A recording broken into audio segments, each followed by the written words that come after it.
Hey everyone, back with another instructional video, how to use another piece of equipment here at Untamed Strength Gym in Sacramento, California today. It is the Back Attack, the Sorinex Back Attack. This is like a standing back extension or a good morning machine. So it's pretty simple to use. There are lots of moving parts it looks like, but I'm gonna show you how to use it. First, I'll show you how to use it, what it looks like, and then talk about some adjustments. So I'm gonna stand in here. Plates go here, I go down, and I stand up. I go down, and I stand up. So that's what it looks like if you're just wanting to see how this machine is used. Down here, the foot plate can be pulled. The foot plate can be raised up and down, just depending on how tall you are, how short you are. This can be raised up for someone who's under 5 feet tall, but it can also be dropped down. This can be raised up. The first time I saw this machine actually was Brian Shaw using it in an old YouTube video. So Brian Shaw is like 6 foot 19 inches tall or whatever.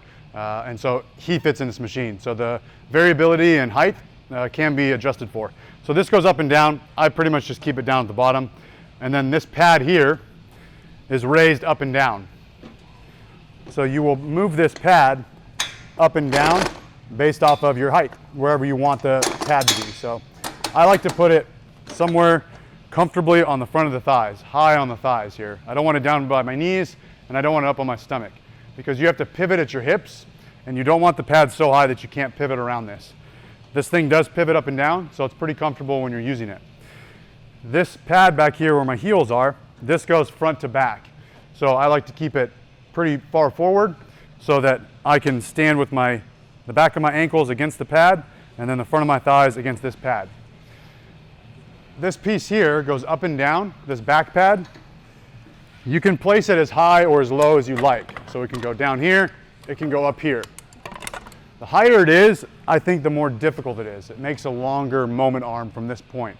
So if I had it on my mid back or my low back, I could probably load up a lot of weight. If I put this up really high on my traps or really high on the back of my neck, it can kind of turn into a neck exercise, but this would be more difficult. I like it right around maybe a low bar squat position on my back. This is where you load plates, and I'll grab a plate just to show.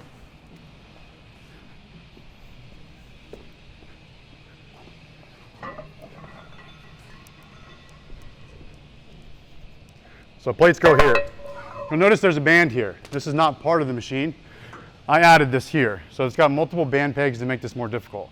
The reason the band peg is on here, even when it's empty, is because there is no tension at the very top. So if you have a little bit of weight, let's say I have a 45-pound plate, that resistance is felt probably 3/4 of the way up, and then at the top, it almost just flies back and it becomes weightless and it can fly off your back.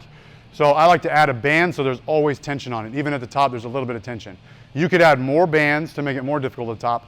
This is just to kind of offset the zero balance at the top. So once this plate is on, I'm ready to use it. So I'll step in here, everything's set up for me. Hips go on the pad, good position on my back. Make sure I don't catch this mic. What you'll do is you'll push it back or unrack the weight here. So I'm gonna push back. There's a handle right here.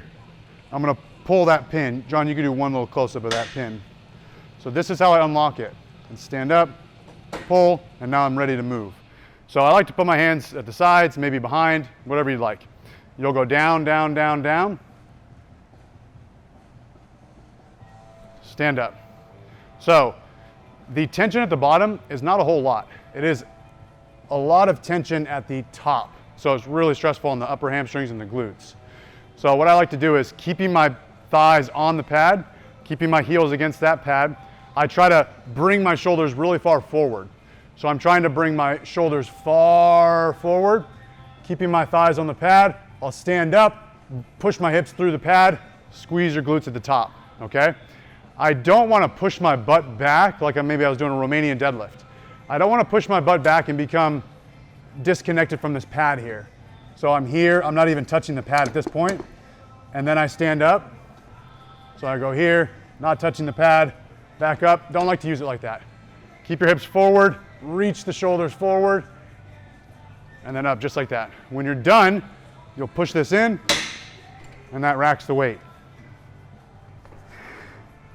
if you're able to get a piece of equipment like this in your gym, you really set yourself apart from all other gyms in the area, and especially commercial gyms, because this is really, the inverse leg curl, they're really specialized piece of equipment.